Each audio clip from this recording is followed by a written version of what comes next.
Naam, kwingineko ni kwamba familia moja mjini Machakos inalilia haki kutoka kwa serikali baada ya mwana wao kwa jina Dominic Munuve kupigwa risasi na kufariki usiku kuamkia leo nje ya klabu kimoja mjini Machakos. Inasemekana kwamba Dominic alikuwa kazini wakati mzozo ulipotokea baina yake na mteja mmoja baada ya kumtoa nje ya klabu hiyo mwanamke aliyekuwa ameandamana na mteja huyo.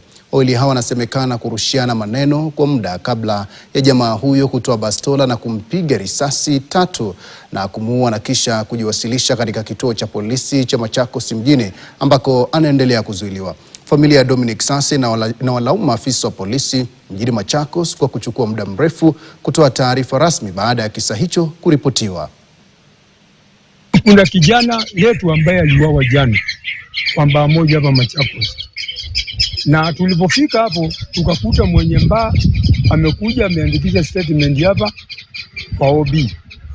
Ambayo OB ndio mimi nakamata. Tulipokuja si tukaambiwa tusiandikishe any statement any OB kwa sababu imeshaandikishwa. Nika-insist tujue hiyo OB iliandikwa iko wapi.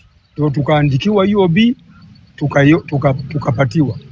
Tukaambiwa tukuje leo asubuhi. Tumekuja hapa asubuhi saa 3 tumefika hatuoni mtu yoyote. Lakini hii ni kitu ya maana sana, mtu ameuawa. Mtu ameuawa alafu watu wanaanza kuficha maneno. Hiyo mambo ndo tunakataa. Tunataka serikali iingilie hii kitu kwa vyovyote vile, na sitawacha hii kitu. Nitaenda mpaka mwisho, mpaka nijue ukweli ambapo kijana aliuawa kwa sababu gani. Na kinaonekana kitu kinafichwa. Tunasikia fununu kwamba mwenye huyu kuhusika ni askari. Naam, huku Wakenya wakifurika maeneo mbalimbali kusherehekea